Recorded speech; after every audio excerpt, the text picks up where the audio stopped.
ఆయన మందిరాలలో ఆయన వాక్యం వినటానికి ఇక్కడున్న మనల్ని, అలాగే సుదూర ప్రాంతాల్లో దేవుని వాక్యం కొరకు ఆసక్తితో వారికి వేరొక అవకాశం లేక, కొన్ని అవకాశాలు ఉన్నవి వాక్యానుసారమైనవి కావు అని వాళ్ళు బాధపడుతున్నప్పుడు లైవ్ ద్వారా దేవుని వాక్యాన్ని వింటున్న అందరికీ కూడా దేవుడు చూపించిన ఈ కృపను బట్టి ఒకసారి దేవునికి స్తోత్రాలు చెల్లిద్దాం. హల్లెలూయా. మనందరం మన ఉన్న స్థితి నుంచి, మన ఉన్న పరిస్థితుల నుంచి మన జీవితాల్లో ముందుకు వెళ్ళాలని కోరుకుంటాం. అదేమీ తప్పు కాదు, కోరుకోవాలి కూడా. ఏ వ్యక్తి అయినా తానున్న స్థితిలో నుండి తను ముందుకు కొనసాగాలని కోరుకోకపోతే జీవితం అంతా కూడా ఎలా ఉంటుందంటే చప్పచప్పగాను డిసప్పాయింట్మెంట్గాను ఉంటుంది. ఉదాహరణకి ఒక వ్యక్తి ఒక చిన్న ఉద్యోగస్తుడిగా తన జీవితాన్ని కొనసాగిస్తున్నాడు అనుకోండి. రాబోయే కాలం కొరకు తన పిల్లల కొరకు ఏమనుకుంటాడంటే, నాకున్న ఈ పరిస్థితి నా పిల్లలకు ఉండకూడదు, వాళ్ళు ఇంకా బెటర్గా పర్ఫామ్ చేయాలి అని కోరుకుంటాడు. అలాగే తానున్న స్థితిలో తాను ఏం కోరుకుంటూ ఉంటాడంటే, ఇక్కడి నుంచి నేను ఇంకా ముందుకు వెళ్ళాలి అని కోరుకుంటూ ఉంటాడు. ఈ మధ్యకాలంలో అనేక సందర్భాల్లో మనుషులు మాట్లాడుతున్న మాటలు నేను వింటున్న ఒక పదం ఏంటంటే, సెకండ్ ఇన్కమ్ కూడా ఉంటే బాగుంటుంది అని. అంటే ఉదాహరణకు ఉద్యోగం చేస్తున్నాడు అనుకోండి, ఇంకా వేరే ఏదైనా చేస్తే ఇంకొక ఇన్కమ్ కూడా ఉంటే సెకండ్ ఇన్కమ్ మాకు కొంచెం బాగుంటుంది. అందుకే కొందరు ఏం చేస్తూ ఉంటారంటే, వాళ్ళు ఉద్యోగం కాకుండా సైడ్ ఏది వచ్చిన వ్యాపారం లేకపోతే ఇంకోటి. కారణం ఏంటి? తనున్న పరిస్థితుల్లో నుంచి ముందుకు వెళ్ళాలి, ఇంకా బెటర్గా పర్ఫామ్ చేయాలి, అంటే మంచిగా ఇంకా అభివృద్ధి చెందాలి. ఇవి రాను రాను అధికమవుతున్నాయి ఈ ఆలోచన విధానాలు. ఒక 30-40 సంవత్సరాల వెనక్కి వెళితే కనుక దీన్ని పెద్దగా ఆలోచించేవాళ్ళు కాదు. కారణం ఏంటంటే, అప్పుడు పెద్దగా ఆ డబ్బుతో అవసరం కూడా మనుషులకు ఉండేది కాదు. ఏదో తినటం, లేకపోతే ఏదైనా ఆస్తుంటే ఇంకొంచెం పెంచుకోవాలనే కానీ పెద్దగా ఉండేది కాదు. ఇప్పుడు మన కళ్ళ ముందు మనకంటే ఇప్పుడు ఎవరో చెప్తారు. నిన్న ఒక సహోదరి చెప్తుంది, మేము కేరళ టూర్ వెళ్తున్నాము, వచ్చే వారం కొంచెం ప్రార్థన చేయండి అని. మన పక్క వాళ్ళు, మన స్నేహితులు అలా వెళ్ళారు అనుకోండి, మనకు కూడా ఏమనిపిస్తుంది, వెళ్తే బాగుండు. అంటే డిజైర్స్, మనిషి కోరికలు, ఆశలు, ఇవన్నీ ఒక్క టూర్స్ అనే కాదు, ఎన్నో విషయాల్లో. ఈ బండి కాదు ఇంకా మంచి బండి అయితే బాగుంటుంది, ఈ కారు కాదు ఇంకా మంచి కారు అయితే బాగుంటుంది, ఈ ఇల్లు కాదు ఇంకొంచెం మంచి ఇల్లు అయితే బాగుంటుంది. ఇలా అదేం తప్పు కాదు. కానీ లోకం చెప్పే దీన్ని మన జీవితంలో మనం దీన్ని రీచ్ అవటానికి, లేకపోతే ఈ గోల్ని మన జీవితంలో చేరటానికి లోకం చెప్పే థియరీ ఒకటి ఉంటుంది, దేవుడు చెప్పే థియరీ ఇంకోటి ఉంటుంది. లోకం చెప్పే థియరీలో నువ్వు బాగా ఎప్పుడు అదే ఆలోచిస్తూ ఉండు, వెళ్ళిపోతావు నువ్వు ఖచ్చితంగా. ఎప్పుడు దానికోసం శ్రద్ధ పెట్టు, అది చేయి ఇది చేయి. ఒక్కొక్కసారి మార్కెటింగ్కి స్లైడ్స్ వేసి క్లాసులు చెప్తూ ఉంటారు. నువ్వు కనుక ఇలా చేసావంటే ఇన్ని రోజులు నువ్వు పెద్ద కోటీసుడు అయిపోతావు, పలానా అతను చూడు, ఇదిగో బెంజ్ కారు కొన్నాడు, BMW కారు కొన్నాడు. ఇది చూడంగానే మనిషికి అబ్బా నేను ఆ ప్లేస్లో ఊహించేసుకుంటూ ఉంటారు. 1000 మందిలోనో 1,00,000 మందిలోనో ఎవరో ఒకరికి ఆ మార్కెటింగ్ స్కిల్స్ ద్వారా అలా అవుతారు. అందులో ఎవరని నేను అంటలేదు. కానీ మనిషికి డబ్బు, మనిషికి కారు, మనిషికి బంగారం, మనిషికి ఇంకొకటే అతన్ని ముందుకు వెళ్ళాడు అనటానికి అవి మాత్రమే గుర్తులు కాదు, అవి మాత్రమే సూచనలు కాదు. దానికంటే ముఖ్యమైనది హృదయంలో ఒక వ్యక్తికి సంతోషం, సంతృప్తి, సమాధానం ఉండాలి. అవి మాత్రం దేవుని మాట వినటం ద్వారా వస్తాయి. ఒక వ్యక్తి ముందుకు వెళ్ళాను అనటానికి అర్థం ఏదైనా ఉంటే, నేను ఎదిగాను అని చెప్పుకోవటానికి కనుక అది వాస్తవం అయితే, అది ఖచ్చితంగా దేవుడు చెప్పిన విధానంలో వెళ్ళిన వ్యక్తి నిజమైన ఎదుగుదల, నిజమైన అతని జీవితంలో అభివృద్ధి. అందుకే ఆయన మత్తయి సువార్త 23వ అధ్యాయం 12వ వచనంలో ఏమన్నాడు ఒకసారి మనం చూద్దాం. పరిశుద్ధ గ్రంథమైన బైబిల్లో నుండి మత్తయి సువార్త 23వ అధ్యాయం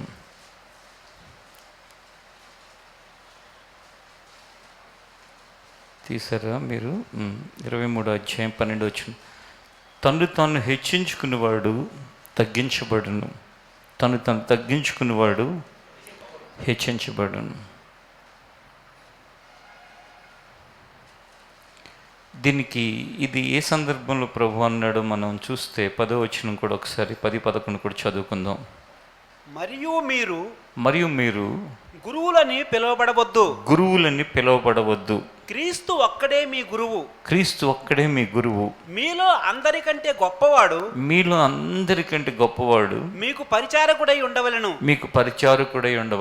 తన్ను తాను హెచ్చించుకునేవాడు తగ్గించబడును. తన్ను తాను తగ్గించుకునేవాడు హెచ్చించబడును. ఇదే మాట లూకాసు వార్త 18:14 కూడా ఒకసారి చదువుకుందాం.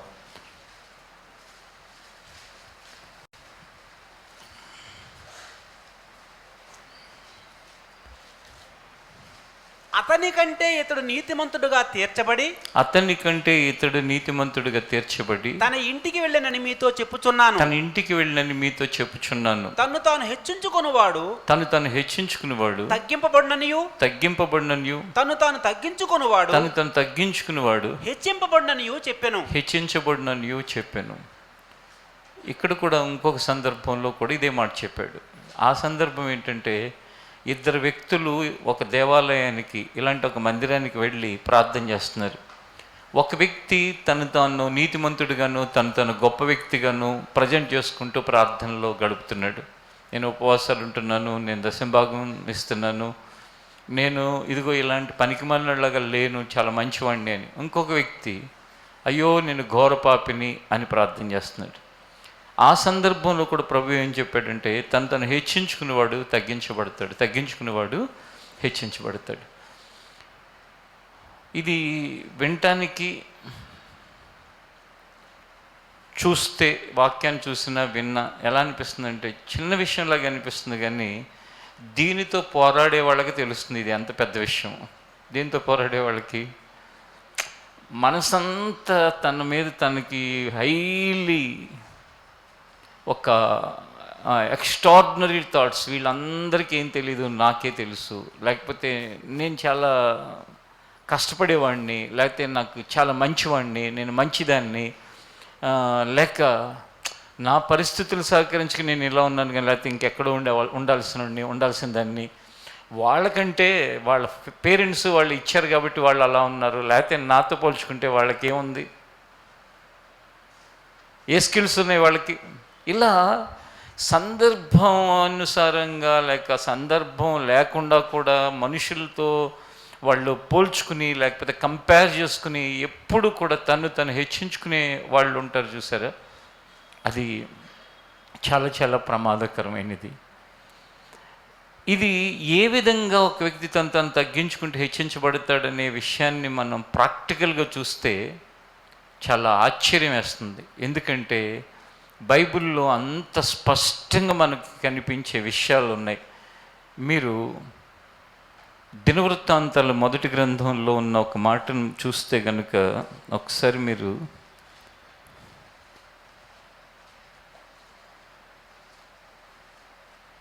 దినవృత్తాంతాల 1వ గ్రంథం 17వ అధ్యాయం 16వ వచనాన్ని మనం చదువుకుందాం. దినవృత్తాంతాల 1వ గ్రంథం 17, 16. రాజైన దావీదు వచ్చి యెహోవా సన్నిధిని కూర్చుండి ఇలాగు మనవి చేసెను. దేవా యెహోవా నీవు నన్ను ఇంత హెచ్చులోనికి తెచ్చుటకు నేను ఎంతటి వాడను, నా ఇల్లు ఏమాత్రపుది. దేవా ఇది నీ దృష్టికి స్వల్ప విషయమే. దేవా యెహోవా నీవు రాబో బహుకాలము వరకు నీ సేవకుని సంతతిని గూర్చి సెలవిచ్చి మనుష్యునితో మనుషుడు మాట్లాడినట్లు దయపాలించి నాతో మాట్లాడి నా సంతతి ఘనత చెందునని మాట ఇచ్చి ఉన్నావు. చూడండి, దావీదు రాజు అయిన తర్వాత దేవుడి సన్నిధిలో కూర్చున్నాడంట. మనలో అనేక మంది పరిస్థితి ఏంటో తెలుసా? ఒక స్థాయికి మనకి సమృద్ధి, మనకి అన్ని అనుకూలంగా, లేకపోతే మనకి అన్ని అవసరమైనవన్నీ మనకి మన జీవితంలో లేనంత మటుకు దేవుడి సన్నిధిలో కూర్చుంటాం. మన అవసరానికి మించి అనేకమైనవి మనకు వచ్చిన తర్వాత ఇక అసలు దేవుడి సన్నిధిలో కూర్చునే టైం ఎక్కడుంటుంది? ఆ మనసు ఎక్కడుంటుంది? ఆ శ్రద్ధ ఎక్కడుంటుంది?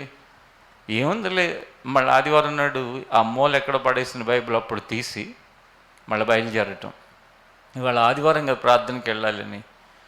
అంతేకాని అసలు దేవుని యొక్క విషయమై ప్రతి దినము ప్రార్థిస్తున్నప్పుడు ఆయన సన్నిధిలో ప్రార్థన చేయటానికి కొంత సమయాన్ని కేటాయించి మన యొక్క వాస్తవ స్థితిని కృతజ్ఞతాపూర్వకంగా దేవుని దగ్గర తెలియజేసుకుని, ఏమంటున్నాడు దేవుడు దేవుని దగ్గర అంటే యెహోవా సన్నిధిని కూర్చుండి, ఏం చేసి కూర్చుని, అంటే ఇంకా రాజుకి అసలు కూర్చునే అంత టైం ఎక్కడ ఉంటుంది?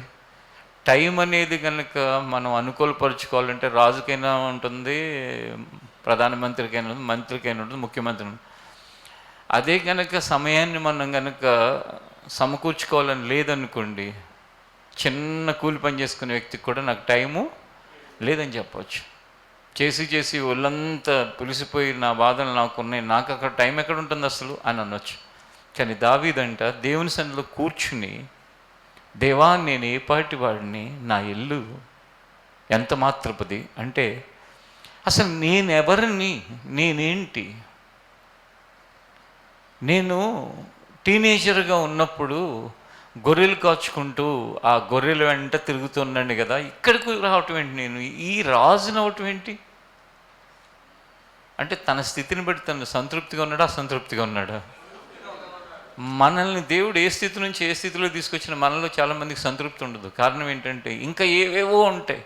అసలు ముందు ఫస్ట్ ఆఫ్ ఆల్ నువ్వున్న స్థితిలో సంతృప్తిగా ఉంటే అప్పుడు ఏ స్థితి అయినా సరే, ఇప్పుడు ఈ గర్వము, ఈ అహంకారము, ఈ హెచ్చింపు, ఈ ఎగస్ట్రాసే కదండి మనిషిని సర్వనాశనం చేస్తుంది. ఇప్పుడు సెలబ్రిటీస్ కానీ, లేకపోతే పొలిటీషియన్స్ కానీ, ఇండస్ట్రియలిస్టులు కానీ ఉన్నారు, వాళ్ళ పిల్లలు ఏనాడైనా అసలు మా నాన్న ఏ స్థితిలోంచి ఏ స్థితిలోకి వచ్చాడు, నేను ఏం చేయాలని ఆలోచించే వాళ్ళు ఎంతమంది ఉంటారు?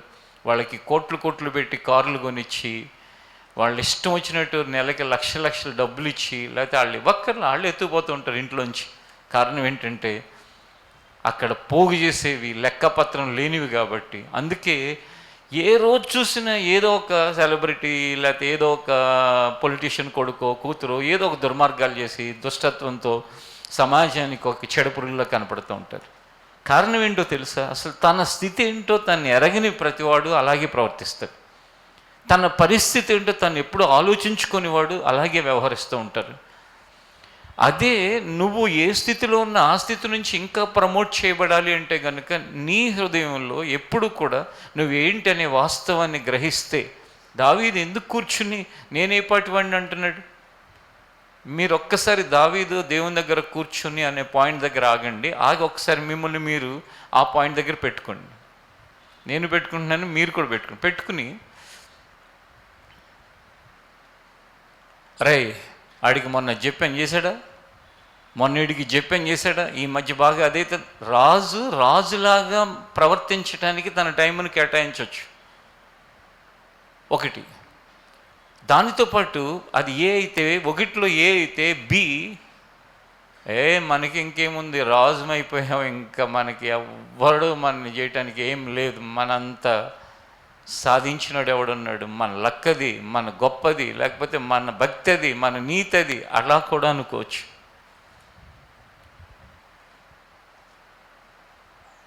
అది ఒకటి బి. ఏది తన పనుల్లో ఫుల్ బిజీ అయిపోవటం ఒకటి. రెండోది తన స్థితిని తను ఆలోచించుకుంటా బాగా తను మెచ్చుకుంటా, తను తన మనసును సంతోషపెట్టుకుంటూ కూడా ఉండొచ్చు. రెండు, అస్సలు నేను ఇక్కడ వరకు రావటానికి నాకున్న అర్హత ఏంటి? లోకంలో నా తోటి వాళ్ళకి ఇంకా చాలామందికి నాకంటే ఎక్కువ అర్హతలు ఉన్న వాళ్ళు కూడా ఉన్నారు కదా, కానీ నేను ఇక్కడికి రావటానికి కారణం ఏంటి అంటే యు ఆర్ నథింగ్ అనే ఆన్సర్ వస్తుంది. అదే అంటున్నాడు, ఏమనంటే నేను ఏ పాటి వాడిని. హల్లెలూయా, హల్లెలూయా.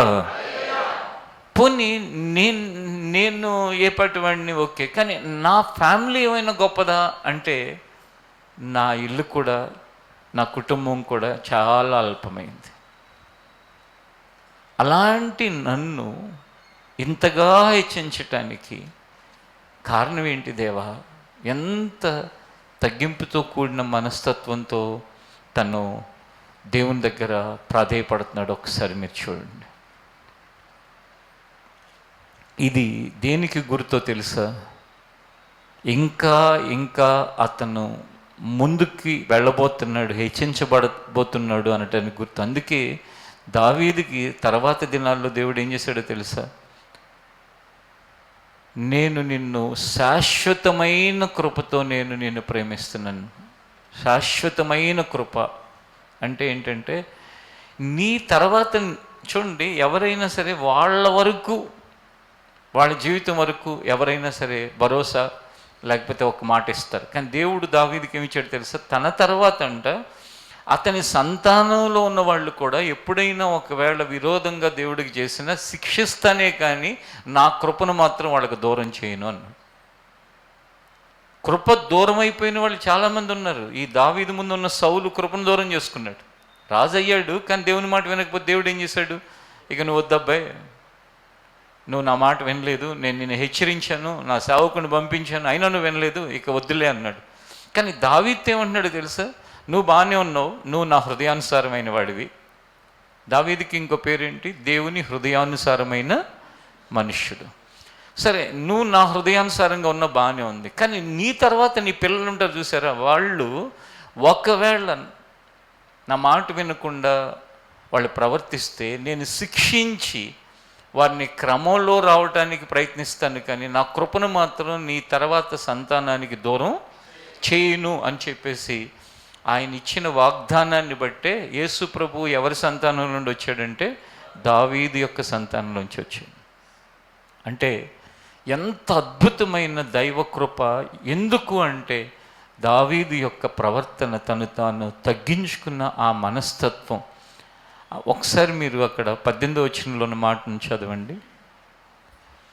నీ దాసుడునగు నాకు, నీ దాసుడునగు నాకు కలుగబోవు ఘనతను గూర్చి, కలుగుబో ఘనతను గూర్చి దావీదను నీ దాసుడినైన నేను, దావీదను నీ దాసుడినైన నేను నీతో మరి ఏమని మనవి చేసేదను?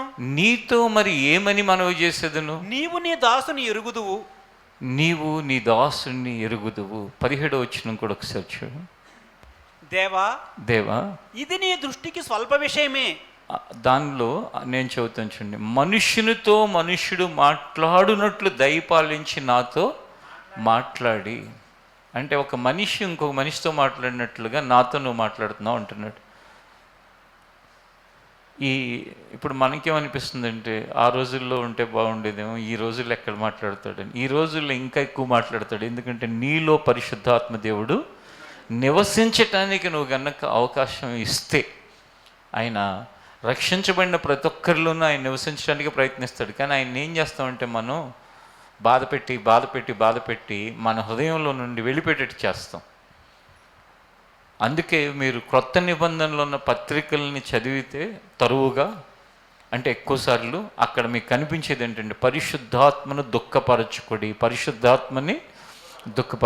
మనలో ఉన్న పరిశుద్ధాత్మను దుఃఖపరచకపోతే ఆ పరిశుద్ధాత్మ దేవుడు ప్రతి విషయంలోనూ నీతో మాట్లాడుతూ ఉంటాడు. మనుషునితో మనుషుడు మాట్లాడినట్లు, ఆ మనుషునితో మనుషుడు మాట్లాడినట్లు నీ దాసుడైన నాతో నువ్వు మాట్లాడావని దావీదు అన్నమాట ఈ క్రొత్త నిబంధన సంఘంలో సభ్యులమైన మనం, అంటే యేసుప్రభు ఈ భూమి మీదకి వచ్చి మరణించి తిరిగి లేచిన తర్వాత సంఘం ఏర్పడింది చూసారా, మనందరం అదే. మనకి ఇవ్వబడిన ఆధిక్యత ఏంటంటే ఆయన పరిశుద్ధాత్ముడిని మనతోనూ ఉండటానికి ఆయన మనకు చక్కటి ఏర్పాటు చేశాడు. యేసయ్య వెళ్ళిపోతే ఏమన్నాడో తెలుసా? నేను ఉండటం కంటే నేను వెళితేనే మీకు ప్రయోజనకరం అబ్బాయి, ఎందుకంటే పరిశుద్ధాత్ముడు మీతో ఉంటాడు. ఆ పరిశుద్ధాత్ముడు ఒక మనిషి మరొక మనిషితో మాట్లాడుతూ ఉంటాడు.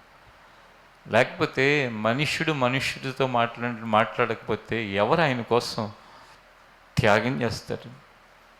ఎవరెవరి కోసం బ్రతుకుతారు? ఇప్పుడు ఆదివారం కొందరు ఎవరో కొంత పర్సంటేజ్ ఆచారంగా చర్చిలకు పోయి వచ్చే వాళ్ళని ప్రక్కన పెడితే ఒక క్రమంతో, ఒక గౌరవంతో, ఒక ప్రేమతో, ఒక శ్రద్ధతో, ఒక తపనతో దేవుని మందిరానికి ఎందుకు వస్తామండి? పరిశుద్ధాత్ముడు మన కన్నీరు తుడుస్తూ ఉంటాడు. పరిశుద్ధాత్ముడు మనం కృంగినప్పుడు మనల్ని బలపరుస్తాడు, ధైర్యపరుస్తాడు. పరిశుద్ధాత్ముడు మన జీవితంలో మనల్ని శ్రేష్టమైన మార్గంలో నడిపించడానికి మనల్ని అనేకసార్లు హెచ్చరిస్తూ ఉంటాడు. అందుకే దావీదు ఆ కాలంలో మనుషుడితో మాట్లాడినట్లుగా నువ్వు నాతో మాట్లాడి నా పట్ల, నీ దాసుడినైన నా పట్ల, రాజు అని అందరూ రాజుగారు అనే 100 మంది కాదు 1,00,000 మంది అంటున్నా ఆ మాటలని తన చెవికి ఎక్కట్లేదు. తాను ఏమని అనుకుంటున్నాడు? నేను నీ దాసుని. మనందరి మనస్సు కూడా అలా ఉంటే అసలు ఎంత ప్రశాంతంగా బ్రతుకుతామో తెలుసా? ఇప్పుడు ఉదాహరణకి మీలో ఎవరన్నా సేవ చేస్తున్నారు, లేకపోతే ఇది ఇంటర్నెట్లో ఎక్కడైనా సేవ చేస్తున్నారు, అందరూ అయ్యగారు అంటున్నారు. ఎవడో వచ్చి బ్రదర్ అన్నాడు. బ్రదర్ అనగానే బాగా చెవులకి అయ్యగారు అలవాటైపోయి బ్రదర్ అనగానే ఆ మధ్య జరిగిన విషయం చెప్తున్నాను. ఇదిగో ఇక్కడ కూర్చున్న అతను కూడా ఇలా అంటున్నాడు, ఈయనకు కూడా తెలుసు అనుకుంటా. ఎవడరా నీకు బ్రదరు? నేను నీకు బ్రదర్లాగా కనపడుతున్నాను అని సీరియస్ అయిపోయాడు. అసలు ఒకరికొకరు అమెరికా ప్రెసిడెంట్ అయినా, ఇండియన్ ప్రైమ్ మినిస్టర్ అయినా, లేకపోతే స్టేట్ మినిస్టర్ అయినా అసలు ఒకరికొకరు సహోదరులు అనేది అయితే కామన్ అయినా కాదా? మనుషులు అనేది ఎంత వాస్తవమో సహోదరులు అనేది కూడా. దానికి బెస్ట్ ఎగ్జాంపుల్ చెప్పిన జనరల్ ఎగ్జాంపుల్, భారతీయులందరూ నా సహోదరులు, అంతేనా? మరి బేసిక్ పాయింట్ని అలో బ్రదర్ అంటే ఎవడరా నీకు బ్రదర్లా కనపడుతున్నాను? నా రెవరెండ్ నాది ఏంటనుకున్నాను నువ్వు అంటే చెవులకి బాగా అలవాటైపోయింది. అయ్యగారు. ఇక సాధారణంగా మాట్లాడితే భరించలేక. కానీ రాజు అయిన దావీదు తాను ఏమనుకుంటున్నాడు తెలుసా? నీ దాసుడినైన నేను ఏ పాటి వాడిని, నేను ఎంతటి వాణ్ణి, నా ఇల్లు ఎంతటిది, స్వల్పమైనదే కదా, అల్పమైనదే కదా దేవా. ఒకసారి ఎఫ్సీలకు రాసిన పత్రికలో అనుకుంటా అక్కడున్న ఒక వాక్య భాగంలో ఏమి మనం చూడొచ్చు అంటే, అది ఎఫ్సీలకు రాసిన పత్రిక 3వ అధ్యాయం 8వ వచనాన్ని కూడా ఒకసారి మనం చదువుకుందాం. దేవుడు మన ప్రభు అయిన క్రీస్తు యేసునందు చేసిన నిత్య సంకల్పము చొప్పున, మన ప్రభు అయిన క్రీస్తు యేసునందు చేసిన నిత్య సంకల్పము చొప్పున పరలోకములో ప్రధానులకును, పరలోకములో ప్రధానులకును, అధికారులకును సంఘము ద్వారా తన యొక్క నానా విధమైన జ్ఞానము ఇప్పుడు తెలియబడవలనని ఉద్దేశించి, శోధింప శక్యము కాని క్రీస్తు ఐశ్వర్యమును అన్యజనులలో ప్రకటించుటకును సమస్తమును సృష్టించిన దేవుని యందు పూర్వకాలము నుండి మరుగై ఉన్న ఆ మర్మమును గూర్చిన ఏర్పాటు ఎట్టిదో అందరికిని తేటపరచుటకు పరిశుద్ధులందరిలో అత్యల్పుడనైన నాకు ఈ కృప నాకు అనుగ్రహించును. 8 నుండి 11 వరకు ఉన్న వచనాల్లో అన్ని హై లెవెల్ విషయాలు చెప్పి అంటున్నాడు, అత్యల్పుడనైన నాకు. నిజంగా ఆ 3 వచనాల్లో ఉన్న విషయాలు వింటే ఆ సాధారణమైన వాళ్ళకి అర్థమే కాదు, అంత ఆధ్యాత్మికమైన ఆ ఉన్నతమైన సంగతులు, దైవ మహిమను గురించిన, దైవత్వాన్ని గురించిన విషయాలు అన్నీ చెప్తూ అవన్నీ నా జీవితంలో నాకు కలిగాయంటే దానికి నేనేమి గొప్పవాడిని కాదు, అది ఆయన అనుగ్రహం. హల్లెలూయా. ఆయన అనుగ్రహం. జీవితంలో అసలు తగ్గించుకుని బ్రతకటం అనే దానిలో ఎంత సంతోషం ఉంటుందంటే మామూలు సంతోషం కాదు. 27 సంవత్సరాల నా విశ్వాస జీవితమే కాకుండా ఈ సేవా జీవితంలో ఒక సేవకుడుగా నన్ను గుర్తించలేదనో, నన్ను గౌరవించలేదనో, నన్నేదో అవమానించారనో, నేను వేదన చెంది ఎవరి మీద ఆయాసం పెట్టుకున్నది నాకు దాదాపు గుర్తు రావట్లేదు. కారణం ఏంటి అంటే, నేను మొదట ఆయనకు దాసుణ్ణి, అంటే సేవకుడుగా కాదు, సేవకుడు కూడా దాసుడు అంటాను. నేను ఆయనకి, ఆయన రక్తం చేత కడగబడి ఆయన యొక్క కృప ద్వారా రక్షించబడిన వ్యక్తిని. అది మొదట. అది నన్ను పరలోక రాజ్యానికి చేర్చేది. అది నాకు శాంతిని, సమాధానాన్ని అనుగ్రహించేది. అది నా జీవితంలో నా క్షేమాన్ని అనుగ్రహించేది. అంతేగాని ఇంకా ఇవి కాదు. ఇది ఒక వ్యక్తికి అర్థమైతే తన జీవితకాల పర్యంతం కూడా దావీదు ఏ విధంగా అయితే, అపోస్తుడైన పౌలు ఏ విధంగా అయితే తన జీవితంలో భావించి ఎంచుకున్నాడు, తాను కూడా అలా ఎంచుకుంటాడు. చూడండి, అంత గొప్ప ఆధిక్యత కలిగిన పౌలు, ఎంత ఆధిక్యత! యేసు ప్రభు తర్వాత అంత శ్రమపడిన వ్యక్తి, హింసపడిన వ్యక్తి, దెబ్బలు తిన్న వ్యక్తి, అవమానాలు పొందిన వ్యక్తి ఇంకా అతను తప్ప ఇంకా ఎవరు లేరు. యేసు ప్రభు తర్వాత సెకండ్ ప్లేస్ తందే. తను ఇలా కూడా అనొచ్చు కదా, ఏమని? నాలాగే ఎవడు కష్టాలు పడ్డాడు రబ్బాయి, నాలాంటి అవమానాలు ఎవడు పడ్డాడు, దేవుడి కోసం నేను ఎన్ని ఇబ్బందులు పడ్డాను, కొరడా దెబ్బలు తిన్నాను, నాలాగా ఎవరన్నా, యేసు ప్రభు తప్ప నాలాగా పొందాడు ఎవడైనా ఉన్నాడా అని అనొచ్చు. కానీ ఎప్పుడు తను అనలేదు. కానీ ఆ చల్పుడునైనా నాకు అది అనుగ్రహించబడింది. ఇది నీ జీవితాన్ని పౌలుని ఏం చేసిందో తెలుసా? దేవుని యొక్క ప్రతినిధిగా భూమి మీద దేవుని పని చేయటమే కాకుండా, ఈ పరిశుద్ధ గ్రంథం 66 పుస్తకాల్లో పౌలు యొక్క పత్రికల యొక్క సారాంశం, అనేక ప్రశ్నలకి ఆన్సర్స్.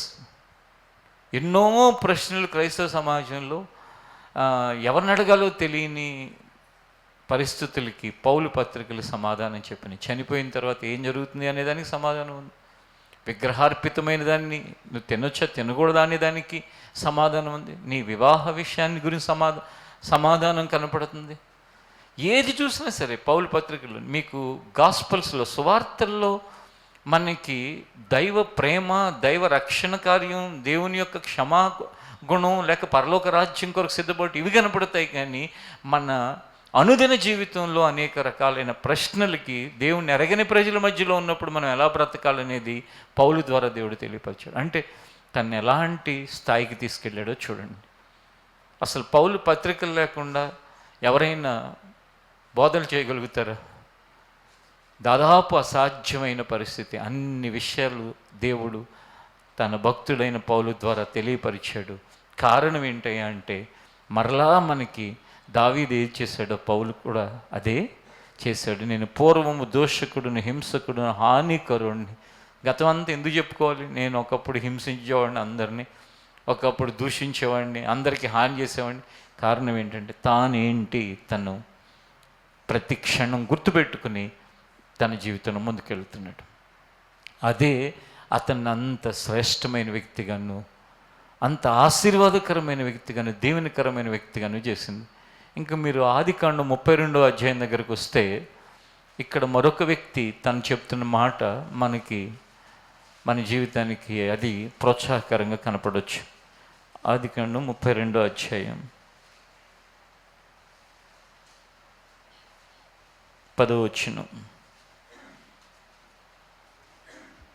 నీవు నీ సేవకునికి చేసిన సమస్తమైన ఉపకారములకును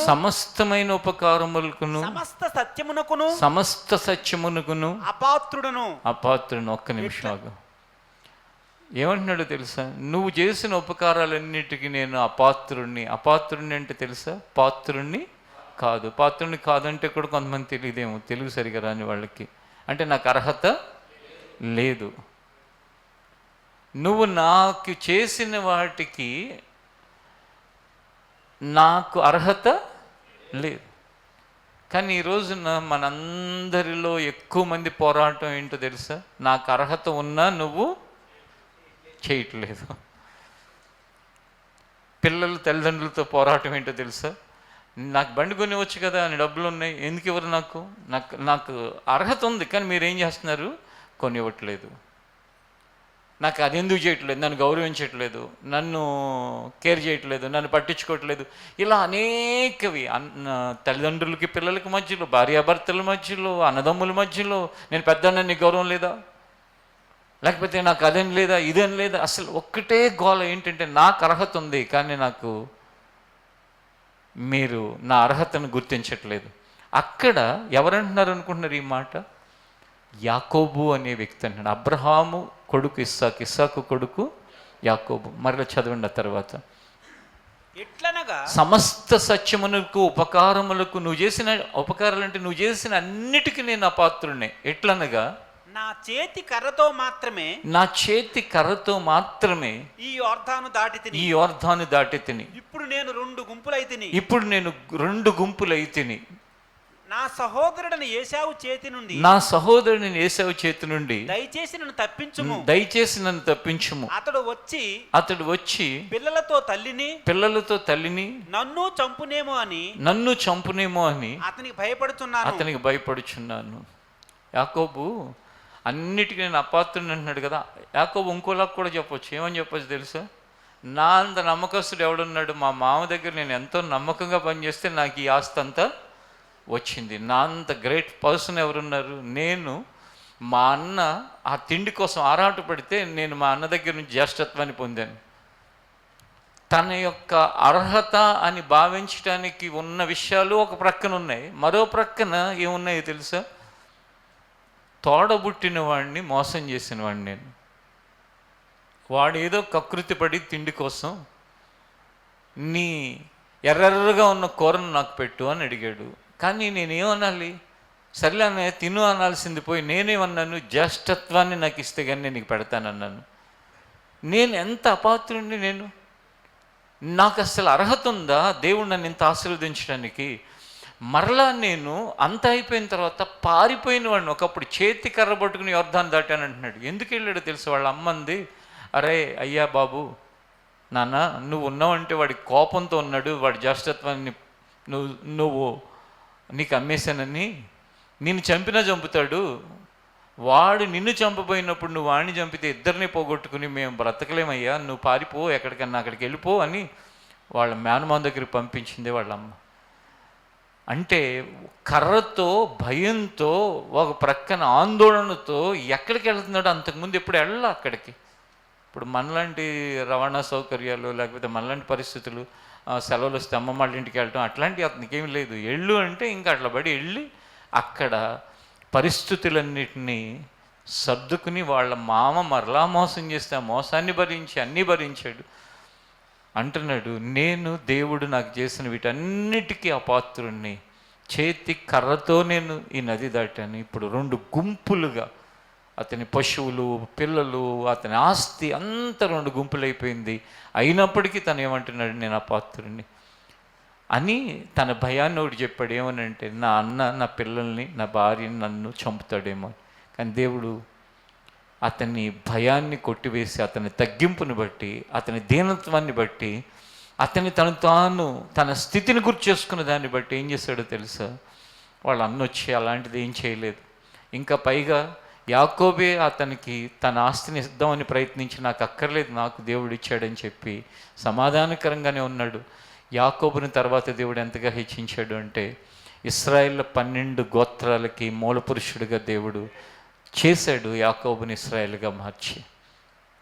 బైబిల్లో ఉన్న ప్రతి మాట అది అప్పుడు యాకోబుకి జరిగింది, అప్పుడు దావీదుకి జరిగింది, అప్పుడు పౌలుకి జరిగిందే కాదు, విశ్వసించిన ప్రతి వ్యక్తికి జరగటానికి ఆ మాట సజీవమైనది, ఇప్పటికి కూడా పనిచేస్తూనే ఉంటుంది అనేది వాస్తవమైన విషయం. దేవుని వాక్యాన్ని వినే ప్రతి వ్యక్తికి ఉండాల్సింది ఏంటంటే, ఏ మాట అయితే యాకోబు విన్నాడు, ఏ మాట అయితే దావీదు విన్నాడు, ఏ మాట అయితే పౌలు జీవితంలో విన్నాడు, విన్నట్లుగా ఇక్కడ ఆయన రాయించాడు. మత్తయి సువార్తలో, లూకా సువార్తలో, మార్కులో. వారు ధర్మశాస్త్రము లేనివారై ఒకప్పుడు ధర్మశాస్త్రం ఉన్నట్టుగా ప్రవర్తించారు కొంతమంది. మోషే ద్వారా దేవుడు ధర్మశాస్త్రం ఇవ్వనప్పుడు అంతకు ముందున్నట్లు ఏం చేశారో తెలుసా? ధర్మశాస్త్రం లేకపోయినా ధర్మశాస్త్రం ఉన్నట్లుగా ప్రవర్తించారు. దావీదు లాంటి వాడు ఏం చేశాడో తెలుసా? యేసయ్య చెప్పిన క్రొత్త నిబంధనలో నీ శత్రువుని కూడా ప్రేమించనేది చెప్పకపోయినప్పుడు కంటికి కన్ను పంటికి పన్ను అనే సందర్భంలో దావీదు యేసయ్య చెప్పిన శత్రువును ప్రేమించే మనసు కూడా కలిగి ఉన్న వ్యక్తి కాబట్టి తన్ను తాను తగ్గించుకున్నవాడు హెచ్చించబడిన విధంగా, రెండోది మనకు అక్కర్లేదు, తను తాను హెచ్చించుకునేవాడు తగ్గించబడతాడు. మనకెందుకు అది? మనకు సంబంధం లేని విషయం. అది ఎప్పుడు మన జీవితంలో మనకి ఒక హెచ్చరికే. చెప్పాలంటే కనుక మనం వెళ్ళేటప్పుడు ఒక స్పీడ్ బ్రేకర్ ఎలా ఉంటుందో, ఎక్కువ స్పీడ్ వెళ్ళకుండా హెచ్చించుకోవటం, అరే తగ్గింపుకి మూలమవుతుందిరా బాబు, అది మనకు స్పీడ్ బ్రేకర్ తప్ప మన జీవితంలో అవసరమైంది ఏంటంటే తన్ను తాను తగ్గించుకున్నవాడు. అది ఎవరి హృదయానికి, ఎవరి ఆలోచన పరిస్థితులకి, ఎవరి మనసుకి వాళ్ళకి తెలుస్తుందండి. నేను కూర్చుని దేవుని సన్నిధిలో ఏమని తలంచుతూ ఉంటాను, దేవా అందరూ నాకంటే ముందుకు వెళ్ళిపోతున్నారు, నన్నేంటి ప్రభా ఎలా వదిలేసావు ప్రభా, ఎప్పుడు ప్రభా, ఎప్పుడు లైబ్రరీలో వీలైతే ఇంకా నెక్స్ట్ వీక్ కానీ ఈ కొత్త చర్చిలో లైబ్రరీ స్టార్ట్ అవుతుంది. మేబీ అది 2nd ఫ్లోర్లో ఉంటుంది, ఆ లాస్ట్ రూమ్. చదవాలనుకున్న వాళ్ళు చదవచ్చు బుక్స్. అందులో ఎప్పుడు దేవా ఎప్పుడైనా ఒక చిన్న పుస్తకం ఉంటుంది, ఒక 20 పేజీలు 30 పేజీల లోపే ఉంటుంది. దయచేసి అలాంటి వర్రీతో ఉంటున్న వాళ్ళు ఒకసారి ఆ పుస్తకాన్ని చదవండి. ఒక అనుభవజ్ఞురాలైన దైవ సేవకురాలు రాసిన పుస్తకం, ప్రపంచవ్యాప్తంగా వాడబడిన ఆమె ఎప్పుడు దేవా ఎప్పుడు అనే టైటిల్తో రాసిన ఆ పుస్తకం చాలా అద్భుతంగా ఉంటుంది. వెన్ అని ఇంగ్లీష్లో, అది ఎప్పుడు దేవా ఎప్పుడు అని తెలుగులో ట్రాన్స్లేషను. అది మన జీవితంలో మన తొందరకి, మన జీవితంలో మన వర్రీకి ఒక ఆన్సర్గా కనపడుతుంది. అదే తను తగ్గించుకున్న వాడి నోట ఎప్పుడు కూడా మనం అలాంటి ఆలోచనతో ఉండకూడదు. కానీ నేనేంటి, నా పరిస్థితులు ఏంటి, ఒకప్పుడేంటి ఇప్పుడేంటి, దేవుడు ఎక్కడ పెట్టాడు, ఎప్పుడన్నా నేను ఊహించానా? కొందరు వాళ్ళ ఆలోచనలు నాతో షేర్ చేస్తుంటారు. ఏమనంటే, ముందు ఎలా ఉంటుందో ఏంటో అసలు పరిస్థితులు, అందుకని చెప్పేసి ఈ 50,000 ఎక్కడొక్కడ వేసుకుంటున్నాను, ఎప్పటికప్పుడు ఉపయోగపడుతుంది. నేను అంటాను, 50,000 వేసుకుని ధైర్యంతో ఉందామని చూస్తున్నావు, దేవుడు నీకు 50 లక్షలు ఇద్దాం అనుకుంటున్నాడు. నువ్వు ఇంత చిన్నగా ఎందుకు ఆలోచిస్తున్నావు? ఇప్పుడు మీరే కాదు, మనందరం మన శరీరంలో ఉన్న ఆదాము స్వభావం, మన అణువణువు, మన ఆలోచనలన్నీ నేరోగా ఇలా పెట్టుకుంటూ ఉంటాం. ఒక ఇల్లు కొనేసి ఈ ఇల్లు తినకపోయినా ఏదో ఒక నీళ్ళు దాగి అట్లా పడి ఉండొచ్చు, సొంత ఇల్లు ఉంటా అనుకుంటా. దేవుడు ఇంక తర్వాత ఎన్ని చేద్దాం అనుకుంటున్నాడో నీకు తర్వాత కాలంలో తెలుస్తుంది. నేను ఒక ఎగ్జాంపుల్, నా పర్సనల్ ఎగ్జాంపుల్ కూడా చెప్తాను. ఏమనంటే, కారు కొన్నప్పుడు నాకు నేర్పుతున్న వాళ్ళు నేర్పుతుంటే, ఎప్పుడైనా కారు తీసుకొచ్చి మా ఇంటి దగ్గర అక్కడ పెట్టి ఈ పైకి ఎక్కించండి అని చెప్పి అక్కడ పెట్టేసేవాడిని నేను. ఎందుకంటే అంత చిన్న గేట్లో నుంచి ఆ పైకి ఎక్కించడం అని నా జీవితంలో అయ్యే పని కాదులే ఇది అని.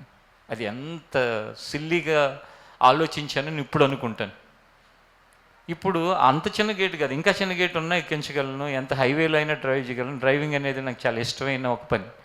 అంటే అప్పుడు నేను ప్రారంభంలో ఏమనుకున్నాను, అసలు ఇది ఎప్పటికీ నా వల్ల కాదు, ఏది కొంచెం పైకి ఎక్కించడం నా వల్ల కాదు. అంటే మన మనస్తత్వం ఎలా ఉంటుంది, ఎలా మనం స్వల్పమైన అల్పమైన భావంతో మన గురించి మనం ఆలోచిస్తాం అనేదానికి అది ఉదాహరణ.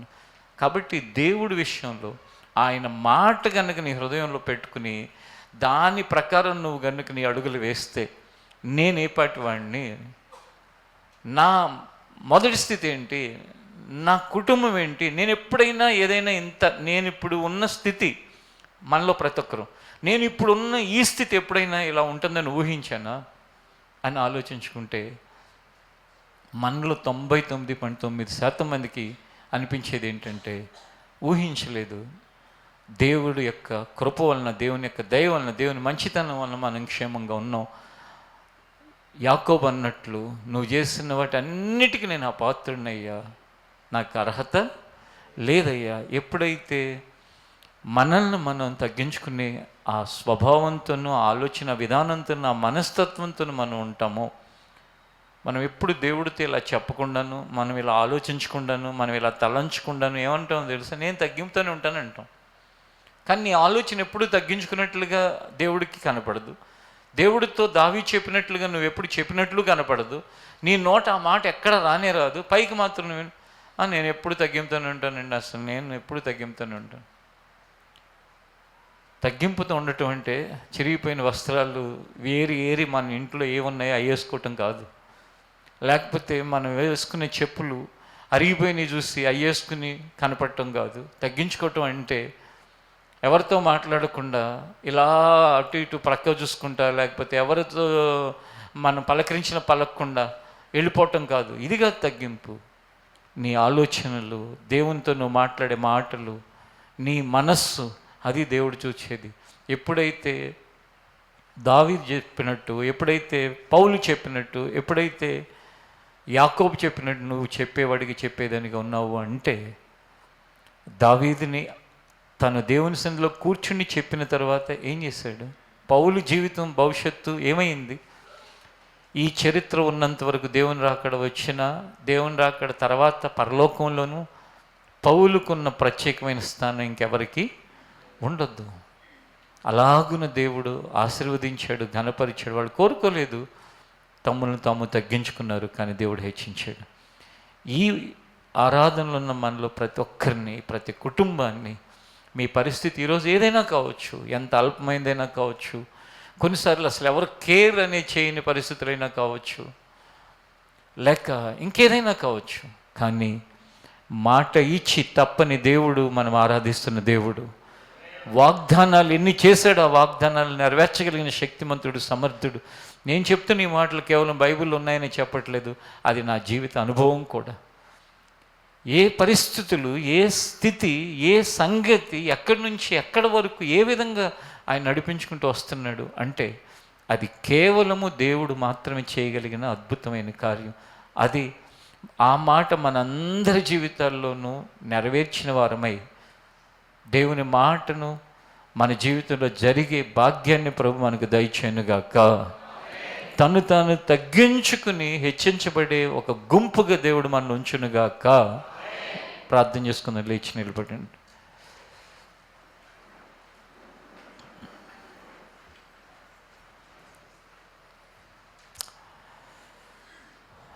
దేవుని సన్నిధిలో, దేవుని సముఖములో ఉన్న మన అందరి జీవితాలు, అబ్రహాము, ఇస్సాకు, యాకోబుల దేవా, నేనెవరిని, నా పరిస్థితులు ఏంటి, ఇంతగా నీవు నన్ను హెచ్చించుటకు నేనే పాటి వాడను దేవా.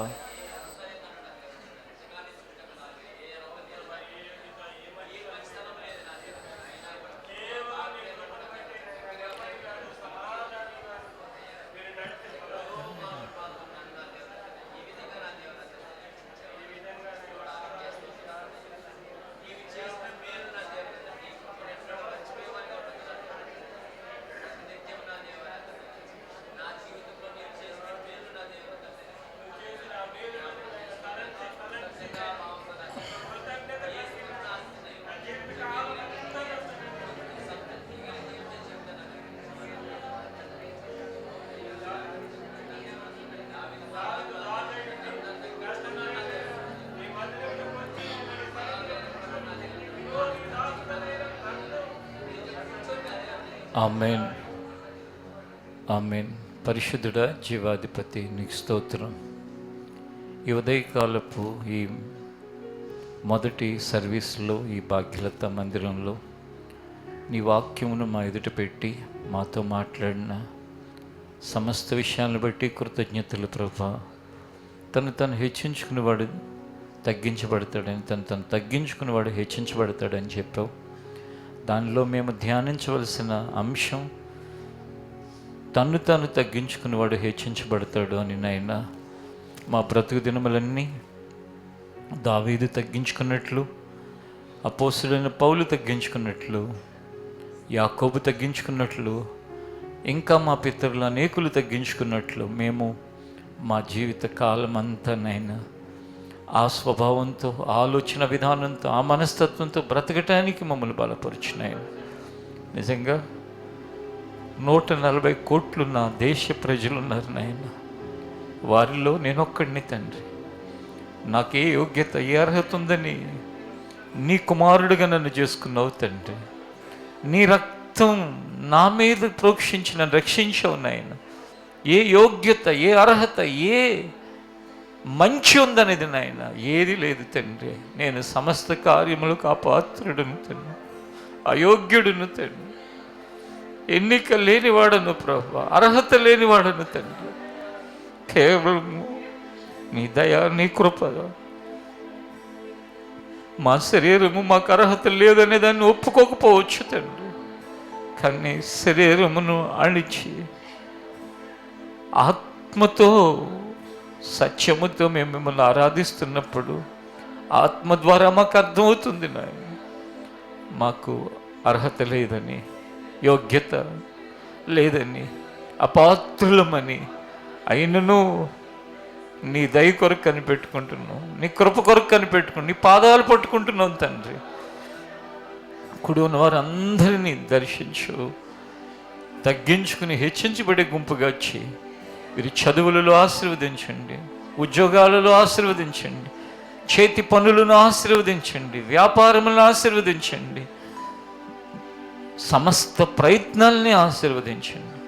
కేవలము నీ సన్నిధిలో దావీదు కూర్చున్నట్లు మేము అందరము కూడా అనుదినము కూర్చుని, నేను ఏ పాటి వాడిని దేవా నీవు చూపించకపోతే నీ దయ, నా యోగ్యత ఎంతయ్యా నువ్వు సహాయం చేయకపోతే అని గ్రహింపుతో బ్రతకడానికి కృప చూపండి.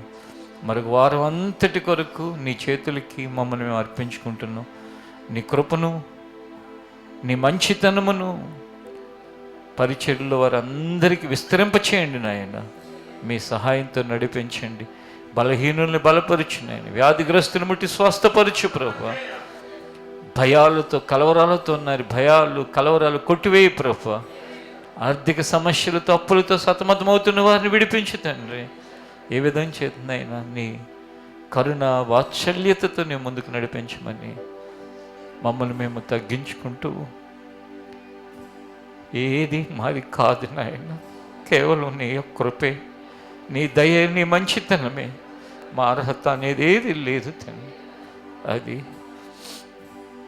మా బ్రతుకు దినములన్నీ అర్థం చేసుకుని ముందుకు వెళ్ళినట్లు కృప చూపుతాయన. ఈ వారం అంతా నీ కాపుదలు దయచి, వేసవి కాలం యొక్క చివరి సమయంలో మేము ఉన్నాం. ఎండ తీవ్రత వలన ఎవ్వరికీ కీడు కలగకుండా కృప చూపు నేను, వడదెబ్బలు తగలకుండా సహాయం చేయి, అకాల వర్షాల వలన రైతులు నష్టపోకుండా సహాయం చేయి. నా దేవా, నా ప్రభువా, ఈ దినాలన్నీ వాతావరణ పరిస్థితులు మమ్మల్ని అందరినీ క్షేమంగా ఉంచమని యేసు నామములో అడుగుచున్నాం తండ్రి, ఆమేన్. ఈ ఫ్లోర్లో ఉన్న వాళ్ళు కానీ, పై ఫ్లోర్లో ఉన్న వాళ్ళు కానీ, దీని లైవ్లో ఉన్న వాళ్ళు కానీ ఒక విషయాన్ని వినండి. ఈ ఆదివారం మన మెయిన్ చర్చ్లో, అంటే పెద్దంబార్పేట చర్చ్లో ప్రేయర్ అయిపోయిన తర్వాత, అంటే ఇప్పుడు స్టార్ట్ అయి ఉంటుంది ఆరాధన అక్కడ. ఆ ఆరాధన అయిపోయిన తర్వాత చదువుకునే పిల్లలకి కెరియర్ గైడెన్స్ కోసం ఒక వర్క్షాప్ పెట్టడం జరిగింది. అంటే దానిలో ఎక్స్పర్ట్స్ అనేవాళ్ళు కొంతమంది ఉన్నారు. వాళ్ళు ఏ కోర్స్ తీసుకుంటే వాళ్ళకి ఏ విధంగా ఉంటుంది, ఏది చదవాలి, కన్ఫ్యూజన్లో ఉంటారు కదా, కన్ఫ్యూజన్లో ఉన్న వాళ్ళకి సలహాలు, ఒకవేళ కన్ఫ్యూజన్లో లేకపోయినా తెలుసుకోవాలి అని అనుకుంటే కనుక 12 గంటలు 15 నిమిషాల కంటే 12:15 నుంచి అక్కడ ఆ వర్క్షాప్ జరుగుతుంది. కాబట్టి ఒకవేళ పోయిన వారం నేను అక్కడ అనౌన్స్ చేశాను, ఇక్కడ తెలియని వాళ్ళు ఎవరైనా ఉంటే మీ పిల్లల్ని ఏం చదివించాలని, కానీ ఒకవేళ యవనస్తులైన వాళ్ళు ఏం చదువుకోవాలి, 10th తర్వాత ఏ కోర్స్ తీసుకోవాలి, లేక ఇంటర్మీడియట్ తర్వాత ఇంకా ఎటువైపు వెళ్ళాలి, లేక డిగ్రీ అయిపోయింది ఏం చేయాలి, ఇలాంటిది ఏదైనా మీకు సందేహం ఉంటే ఈరోజు జరిగే ఆ వర్క్షాప్లో పార్టిసిపేట్ చేయొచ్చు. వర్క్షాప్ అంటే అక్కడ ఎక్స్పర్ట్స్ కూర్చుని ఎవరికి ఎవరు చెప్పాలో, అంటే వేరే వేరే వాళ్ళు, ఒకరు ఇంజనీరింగ్ సైడ్ ఉంటే ఇంకొకరు మెడిసిన్ సైడు, ఇంకొకరు అకౌంట్ సైడ్, ఇలా డిఫరెంట్ వాళ్ళకి సలహాలు ఇవ్వటానికి ప్రిపేర్ అయి ఉన్నారు. కాబట్టి ఎవరైనా ఈ ఆరాధనకు వచ్చి అలాంటి అవసరం ఉన్నవాళ్ళు ఉంటే, మీకు అవసరమైతే వీలైతే అక్కడికి వెళ్ళడానికి ప్రయత్నించండి. ఇది ఒకటి. రెండవది, వచ్చే ఆదివారం తర్వాత సండే స్కూల్ వయసు పిల్లలకి వొకేషనల్ బైబిల్ ట్రైనింగ్ అని ఉంటుంది. అది వచ్చే ఆదివారం తర్వాత జరగబోతుంది. అది 1 డే ఉంటుంది, ఉదయం నుంచి సాయంత్రం వరకు. 1 రోజా 2 రోజుల 3 రోజుల ఆ సండే స్కూల్ని ఎవరైతే నడిపిస్తున్నారో వాళ్ళు ప్లాన్ చేసి చెప్తారు వచ్చే ఆదివారం. ఆ ఊర్లు వెళ్ళిన వాళ్ళు కానీ లేకపోతే వెళ్ళబోయే వాళ్ళు కానీ ఒకవేళ దానిలో పార్టిసిపేట్ చేయాలి మీ పిల్లలు అనుకుంటే కనుక తెలియటానికి మీకు ముందే చెప్తున్నాను. పూర్తి వివరాలు వచ్చే ఆదివారం నాడు అనౌన్స్ చేయబడతాయి. ఇదే మందిరంలో ఉంటుంది ఆ VBS క్లాసులు కూడా. ఎందుకంటే అంబర్పేట అంటే ఈ ప్రాంతంలో ఉన్నది దూరం కాబట్టి ఇక్కడ ఉంటుంది. అది కూడా గమనించాల్సిందిగా మనవి చేస్తున్నాను. ఇక చివరిగా ఆశీర్వాదం కోరుస్తూ మన ముగింపులకు వెళ్దాం.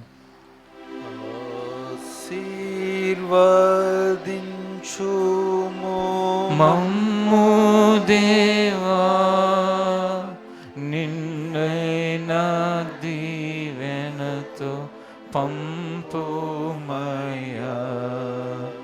ఆశీర్వదించుము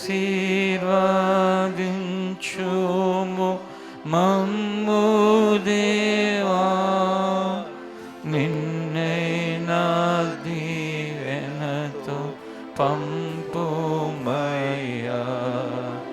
నీదు సన్నిధిలో మేము నిలచి పొందేదామెన్నో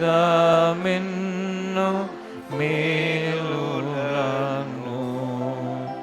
నీదు సన్నిధిలో మేము నిలచి పొందేదామెన్నో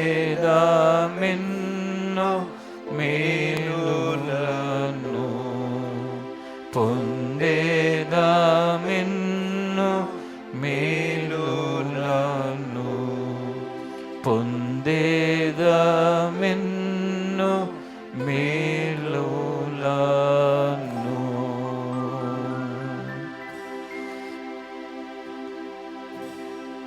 తండ్రిని దేవుని ప్రేమ, కుమారుడు రక్షకుడు అయిన యేసుక్రీస్తు కృప, పరిశుద్ధాత్మ దేవుని ఆదరణ సహవాసము ఇక్కడున్న మనకు సకల పరిశుద్ధులకు మరొక వారం అంతా దయచేయనుగాక. ఆమేన్. ఈ ప్రార్థన ముగింపులో, ఈ ఆరాధన ముగింపు మీ అందరికీ నా వందనాలు.